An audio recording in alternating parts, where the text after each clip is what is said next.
조금 오늘 두 군데 본문이 좀 슬픈, 약간 좀 어둡고 그런 분위기가 가득하죠. 오늘 먼저 읽은 시편은 주전 587년, 주전 몇 년 이르면 감이 안 오는데 주전 587년이면 지금 2019년이니까요 2500년 전인 거죠. 2500년 전에 유다 왕국이 바벨론이라고 하는 제국에 의해서, 오늘날의 이라크예요. 이라크. 지금은 아주 초라한 나라지만 바벨론 옛날에 아주 찬란했습니다. 이 왕국에 의해서 무너져요. 그리고 수도 예루살렘이 파괴되고 예루살렘 성전이 다 무너집니다. 그리고 폐허가 된 광경을 이 시편 79편이 아주 처연하게 묘사하고 있는 장면을 같이 읽은 겁니다. 이런 표현들을 묘사하고 있어요. 유다 백성들의 죽음을 새들이 쪼아먹고 그들의 살을 들짐승들이 뜯어먹습니다. 사람들의 피가 예루살렘 성 사면으로 물처럼 흘러내리고 죽은 사람들이 거리마다 막 널브러져 있는데 시신을 묻어줄 사람조차 없다는 그런 아주 허무하고 비통한 그런 장면을, 그 무너져버린 예루살렘 성을 바라보면서 이 시편 시인이 깊은 슬픔을 노래하는 장면이에요. 여러분, 솔직히 2500년 전에 존재하던 고대 왕국이 이스라엘, 아무리 성경에 나와 있는 이스라엘 유다 왕국이라 해도 이스라엘 유다, 이게 좀 헷갈리죠. 유다 왕국은 뭐고 이스라엘 왕국은 뭐냐. 이스라엘로 있다가 남북으로 나뉘어요. 우리 한국처럼. 그래서 이스라엘이 먼저 망하고요, 그다음에 유다 왕국만 남았다가 이 왕국도 망한 겁니다. 그래서 완전히 유다 왕국이 멸망하면서 이스라엘 12지파가 해체돼요. 완전히 멸망한 거예요. 이때. 아무리 그렇다 해도 2500년 전에 존재했던 고대 왕국이 멸망을 했다고 해서 솔직히 여러분 많이 슬프세요? 실감이 별로 나지 않죠. 그런데 오늘 시편을 굉장히 주의 깊게 그리고 마음을 이렇게 좀 열어놓고 읽으면 왠지 그 처절한 아픔이 느껴져요. 그리고 그 마음의 허망함, 슬픔 같은 게 가득 차오릅니다. 제가 여기 오늘 제가 번역을 해서 하진 않았습니다만은 이 시편을 읽다가 학창 시절에 배운 시조 한 편이 떠올랐어요. 혹시 한국에서 여러분 고등학교까지 다니신 분은 이 시조가 생각날지도 모르겠어요. 시조는 옛날 시조. 고려의 멸망을 노래한 무려 길재라는 사람의 시예요. 500년 도읍지를 필마로 돌아드니 산천은 의구하되 인걸은 간데 없다. 어집어 태평년월이 꿈이론가 하노라. 이거 한국말 안 같죠? 번역하기도 어렵거니와 맛도 살릴 수 없어서 그냥 그대로 올렸어요. 이 시조 아시는 분 한번 손 들어보세요. 네, 여러분들은 나이가 꽤 있으시다는 뜻이에요. 젊은 분 모르세요? 혹은 일찍 오셨거나. 이 시조가 기억에 남아요. 아직도 외워서. 근데 어렸을 때인데 이 시조를 읽으면서 참 그 쓸쓸한, 패망의 쓸쓸함 같은 정서가 이렇게 느껴졌는데, 또 이번에 제가 설교 준비하면서 또 이것도 떠올랐어요. 황성예터예라는 노래 아세요? 여러분, 이 노래가 일제시대 때 유랑극단이 이렇게 한반도를 돌아다니다가 개성에 묵고 거기서 공연을 했었어요. 근데 거기 이제 소위 음악하는 딴따라들이 이렇게 우연히 개성의 만월대라는 곳을 지나치다가, 만월대가 개성이 고려의 수도였고 만월대는 그 개성의 상징이었거든요. 근데 만월대가 쓸쓸하게 버려져 있는 모습을 보고 노래를 만든 게 황성예터라는 노래였고요. 이거를 에리수라는 가수가 불러서 공전에 히트를 쳐요. 이 에리수는 앨리스를 아마 표기한 것 같아요. 이 가수가 불러서 그때 당시 5만 장이 팔렸대, 앨범이. 그런데 이게 왠지 그때가 일제시대라서 그러니까 조선의 멸망을 담은 듯한 노래인 것 같아서 일본으로부터 뭐라고 그러죠? 금지곡으로 결정이 되면서 불려지지 못했대요. 그런데 그 이후로 60년대, 70년대, 심지어 80년대 최근까지도 새 가수들이 리메이크해서 되게 유명한 노래죠. 이런 노래죠. 황성예터의 밤이 되니 월색만 고요해. 떠오르세요? 이 노래. 황성예터의 밤이 되니 월색만 고요해. 여기까지 할게요.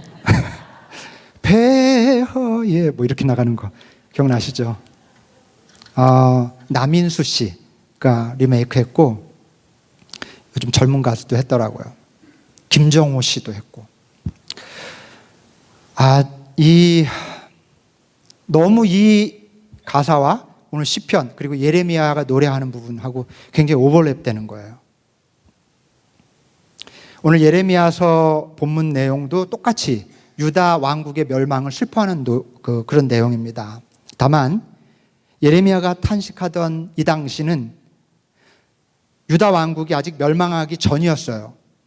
그렇지만 하나님께서 예레미야에게 미래를 보여주시면서 유다 왕국이 멸망하는 모습을 예레미야가 미리 내다보게 된 겁니다.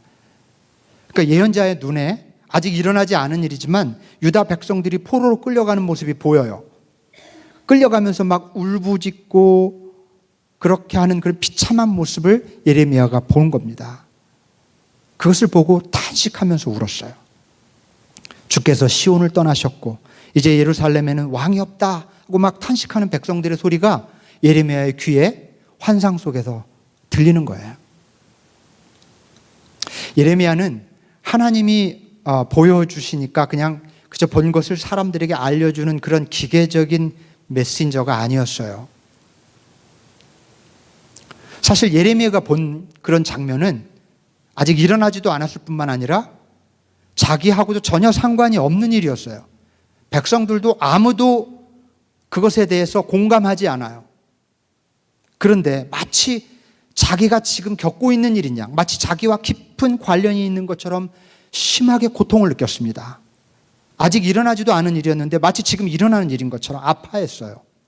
지극히 섬세한 감수성을 가진 예레미야는 아무도 울지 않던 시대에 가슴 저리는 아픔을 느끼면서 홀로 울었고 또 아무도 슬퍼하지 않는, 아파하지 않는 시대를 보고 홀로 아파했어요.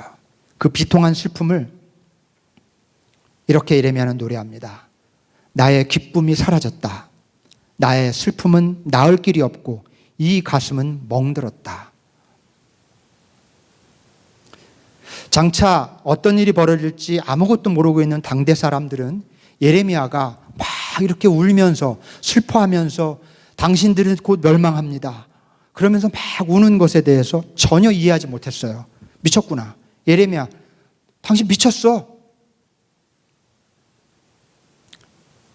그렇다면 여러분, 오늘 예레미야의 이 본문을 읽으면서 여러분은 예레미야의 슬픔을 공감하실 수 있습니까? 예레미야의 슬픔이 이해가 되시나요? 우리 이런 질문을 던질 수 있어요. 그의 슬픔은 대체 무슨 가치를 가지고 있는 것일까? 아무도 울지 않을 때 홀로 울었던 예레미야의 눈물, 아무도 슬퍼하지 않을 때 홀로 슬퍼했던 예레미야의 슬픔, 그게 대체 오늘 우리에게 무슨 의미가 있는 것일까? 무슨 의미가 있길래 성경에 기록되어서 오늘 우리에게까지 읽혀지고 있을까? 그 질문해야 해요.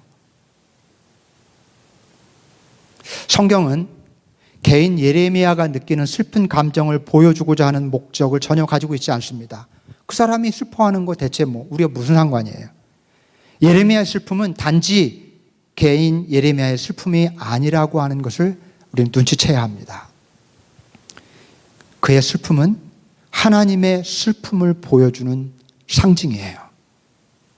그런 역할을 합니다. 시편 기자의 슬픔도 마찬가지. 시편 기자가 애절하게 무너진 유다 왕국을 보면서 슬퍼하는 그 마음은 한 개인 어떤 시인의 마음이 아니라 하나님의 마음이라는 것을 성경은 보여주려고 하는 겁니다.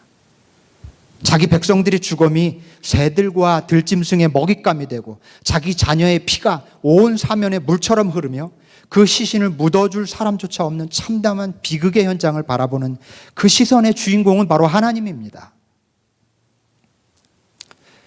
여러분, 우리는 원수를 물리치고 적들을 쳐부수고 자기 백성을 위해서 전능한 힘을 발휘하시는 그런 하나님에 익숙하지, 이렇게 슬퍼하시는 하나님에 대해서 사실은 익숙하지 않아요.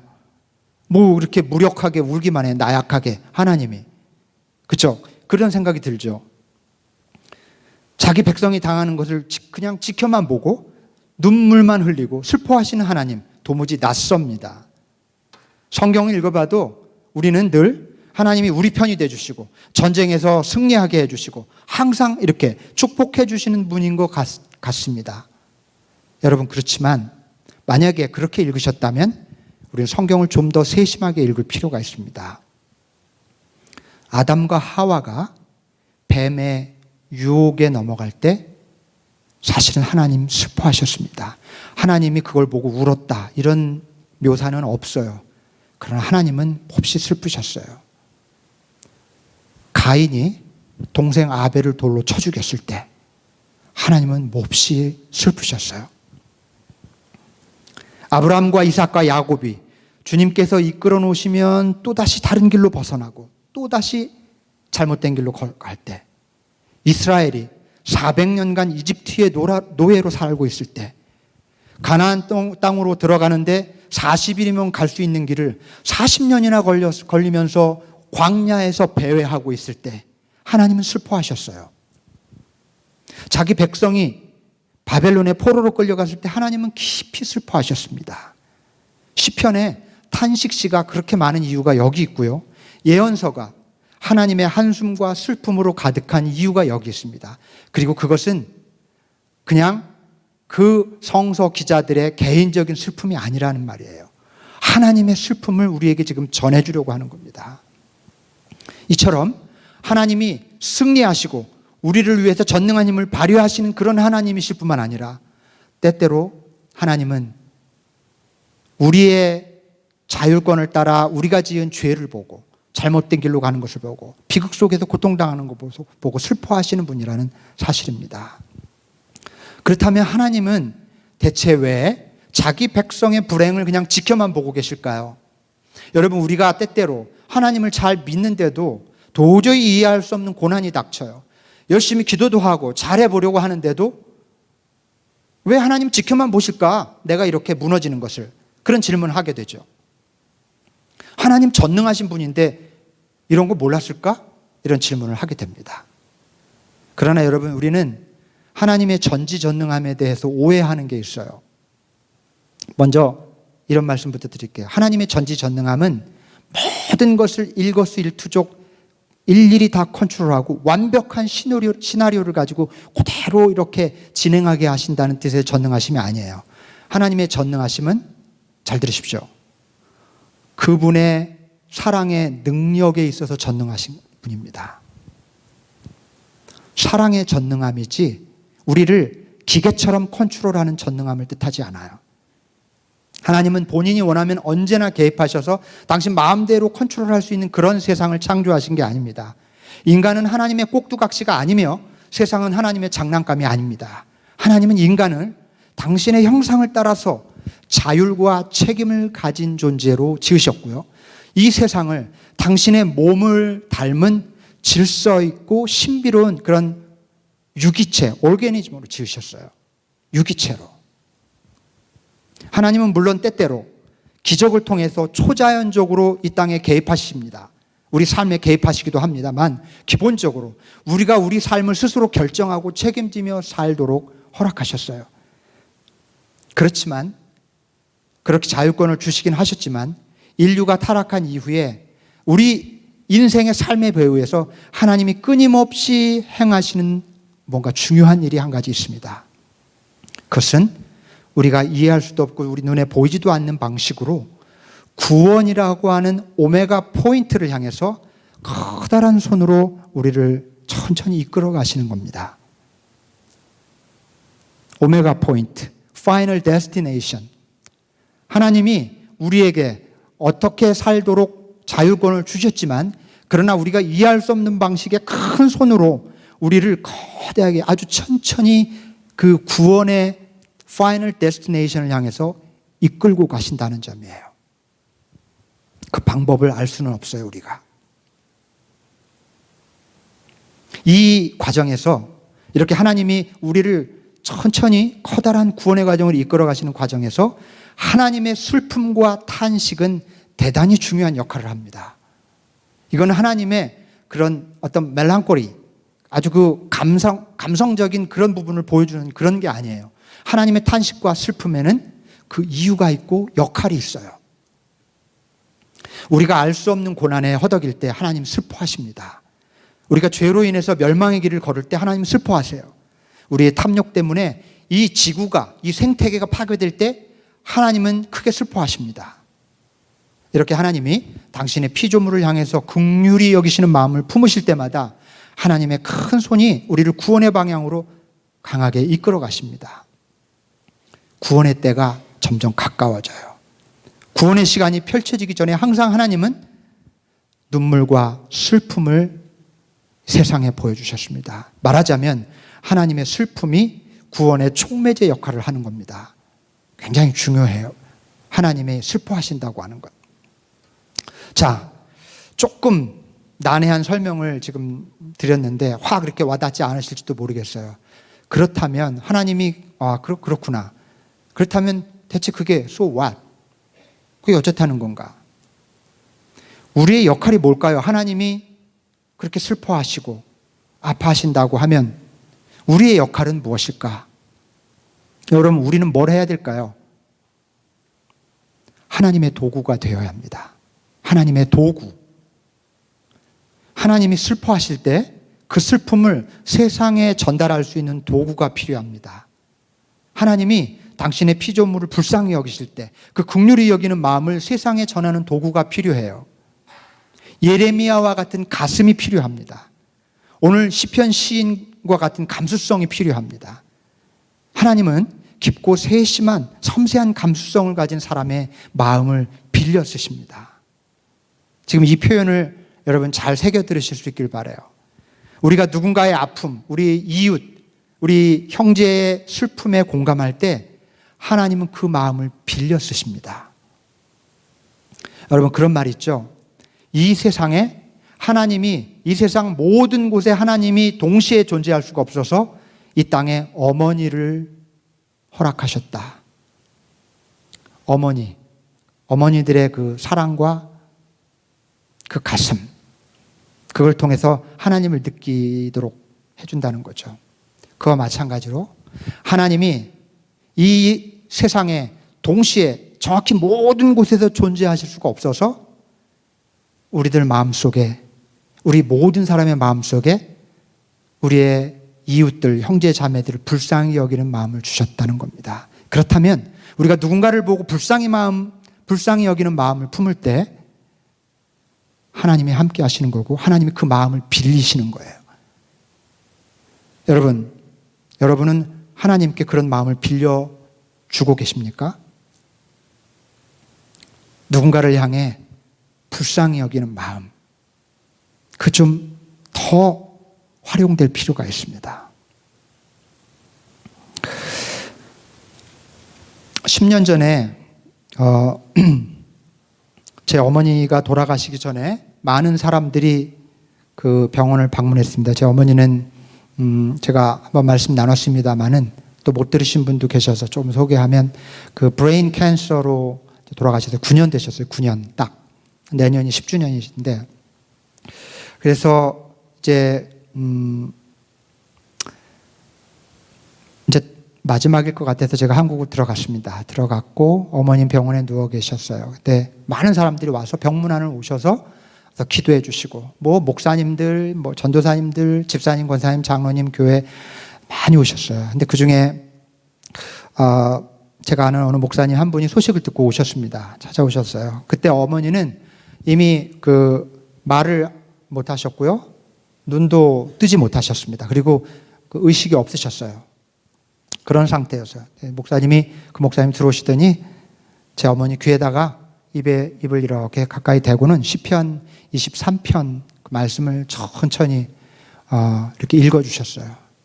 그리고는 간절하게 기도하시고 어머니 손을 꼭 잡고 간절히 기도를 해주셨어요. 근데 사실은 무슨 특별한 기도가 아니었어요. 마음을 건드릴 만한 그런 기도가 아니었는데 이상하게 마음에 감동이 오면서 눈물이 쏟아졌어요.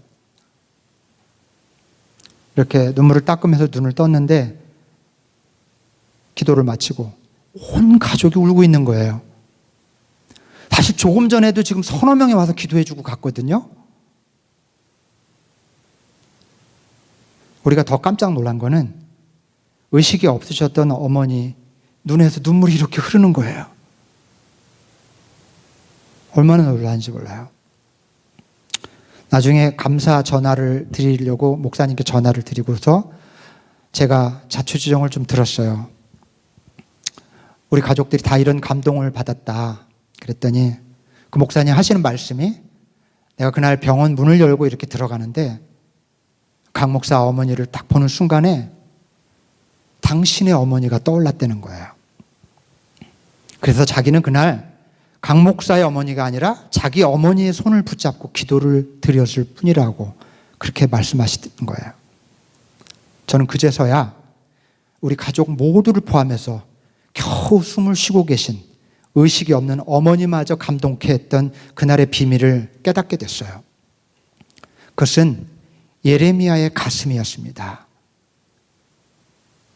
내일처럼 내 어머니처럼 아파할 줄 알고 슬퍼할 줄 아는 그 가슴을 하나님이 빌리신 거예요. 하나님이 그 가슴을 가진 목사님을 통해서 우리 가족 모두를, 그리고 마지막 숨을 내쉬고 계시는 우리 어머니를 따뜻하게 위로해 주셨던 거예요. 이런 식입니다. 하나님이 우리 가슴을 빌려요. 정말 내일처럼 아파하고 내일처럼 슬퍼할 줄 아는 가슴, 하나님 그 가슴을 통해서 위로해 주시고 당신의 나라 구원의 사역을 감당하신다는 사실. 한 가지 에피소드를 더 나눠드리죠. 제가 예전에 섬기던 교회, 이것도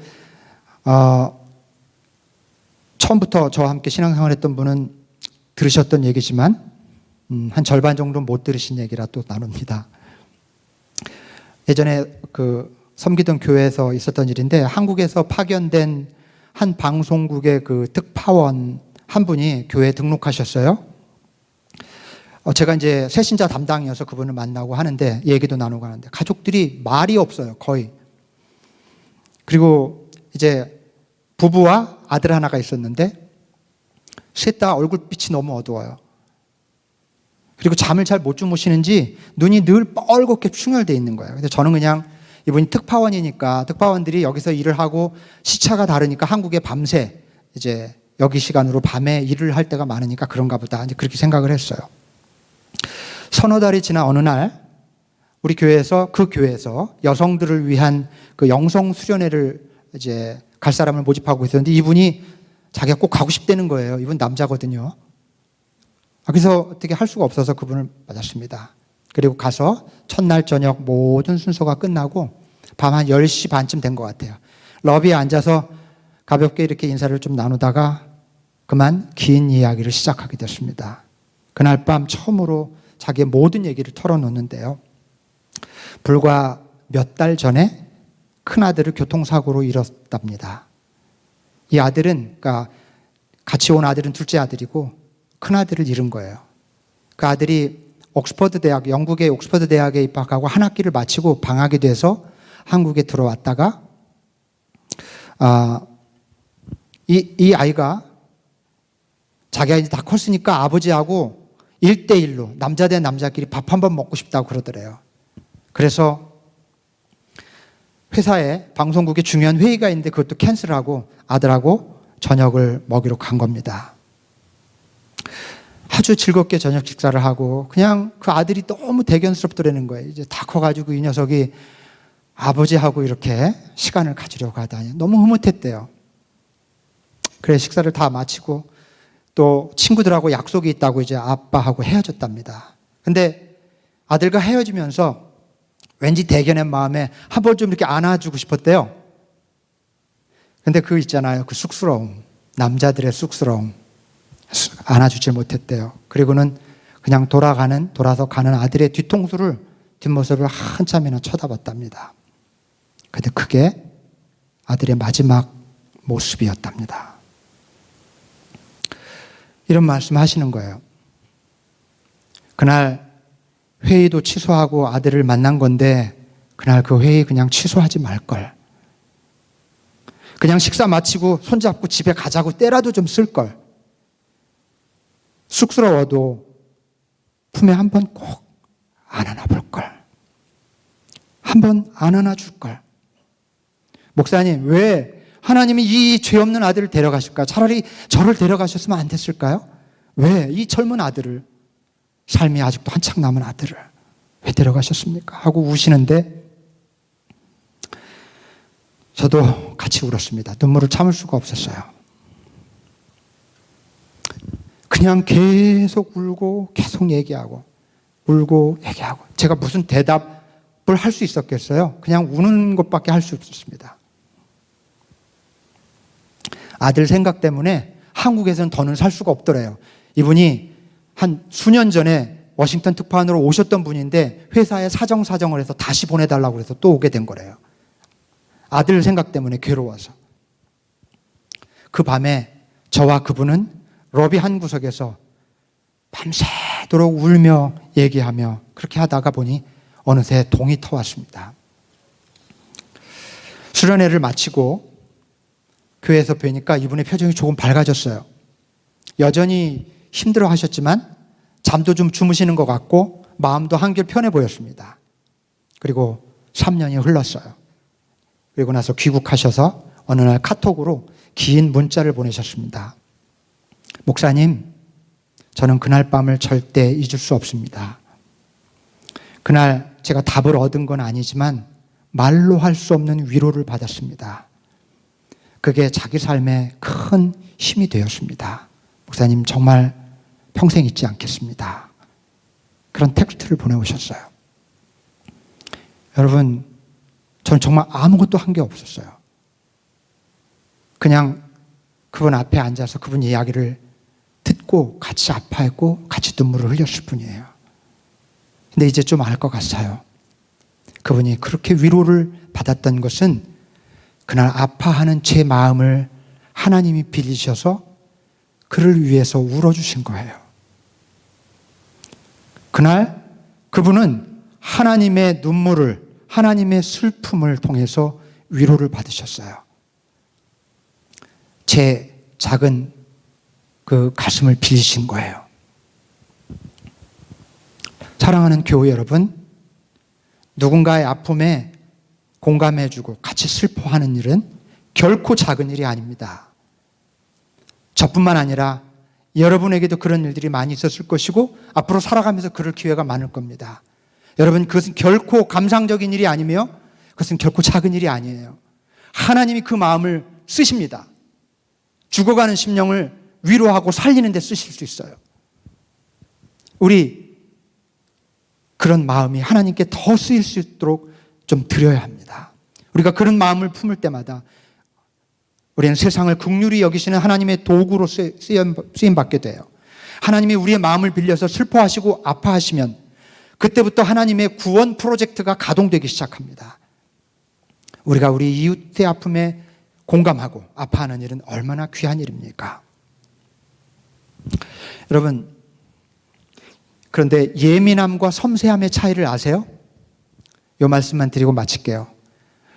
예민한 거, 그거 좋은 뉘앙스가 아니죠? 아우, 너무 예민해. 뭐, 이것도 굉장히 네거티브하죠. 저 너무 예민해. 그죠? 근데, 저 사람 참 섬세하다. 거의 같은 현상에 대해서 다르게, 네거티브, 포지티브한 표현이에요. 그죠? 이 차이가 뭘까요?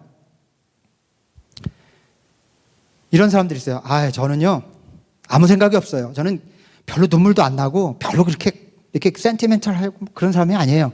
천만의 말씀이에요. 그런 사람은 없습니다. 그렇게 길들여졌거나 여러분이 그렇게 선택했을 뿐이지. 하나님은 우리 모두에게 센시빌리티를 주셨어요. 그거 없는 사람 없습니다. 그런데 그 센시빌리티를 오직 나를 위해서만 쓰면 예민한 사람이 돼요. 내 이득, 내 명예, 내 자존심을 지키는 일에 센시티브하면 예민한 사람이 되는 거예요. 그러나 만약 그 하나님이 주신 그 센시빌리티를 다른 사람을 위해 쓰고 다른 사람을 배려하는 데 쓰면 그것이 바로 섬세함입니다. 우리에겐 똑같은 탤런트를 주셨어요. 똑같은 그 무기를 주셨어요. sensibility라고 하는. 어떻게 쓰느냐에 따라 내가 쓰는 것이 섬세하게 쓰이기도 하고 예민하게 쓰이기도 해요. 예민한 사람은 자기도 죽이고 남도 죽여요. 그러나 섬세한 사람은 남도 살리고 나도 살립니다. 크리스찬은 하나님이 주신 그 sensibility를 섬세하게 쓸 줄 아는 사람이에요. 나도 살리고 너도 살리고 남을 배려하느라 그것을 사용할 줄 알 때 이런 일이 벌어져요. 그런 sensibility, 그런 센스를 가진 가슴을 하나님이 들어 쓰십니다. 이웃의 아픔에 공감할 줄 아는 섬세한 감성을 갖는 노력과 훈련이 필요해요. 나만 생각하지 말고 남을 생각하는 훈련, 이웃의 아픔을 외면하려 말고 같이 아파하는 훈련, 내 가슴을 하나님의 가슴으로 느끼는 훈련, 이런 훈련을 통해서 우리의 감수성이 하나님의 구원 사역에 귀하게 사용될 수 있기를 바랍니다. 우리가 우리 이웃의 작은 아픔도 함께 아파하고 함께 슬퍼할 때 하나님은 틀림없이 우리 가슴을 통해서 그들에게 슬픔의 위로를 전해주실 것이고, 틀림없이 하나님은 우리 모두를 저 오메가 포인트, 구원의 목적지를 향해서 우리 모두를 이끌어 가시게 될 것입니다. 이 귀한 하나님의 은혜와 또 인도하심이 우리 모두에게 임하시기를 주님의 이름으로 축원합니다. 아멘. 기도합시다. 거룩하신 하나님, 우리를 당신의 도구로 써 주시옵소서. 주님, 그동안 우리 너무 나에게 사로잡혀서 오직 나라고 하는 어젠다에만 내 감각을 사용해 온 것은 아닌지요. 주님, 좀 더 이제는 다른 사람들의 아픔을 살피는 자가 되게 해 주옵소서. 우리의 감각을 남을 배려하는 일에 더욱 쓸 수 있게 해 주시옵소서. 우리가 누군가를 향해 아픈 마음을 가질 때 우리 하나님께서 그 마음을 빌려 쓰시고, 그리고 이 세상을 위로하는 일에, 그리고 구원 사역을 위해 소중하게 사용할 줄로 믿습니다. 그런 일에 도구가 되게 하여 주시옵소서. 우리 주 예수 그리스도의 이름으로 기도하옵나이다. 아멘.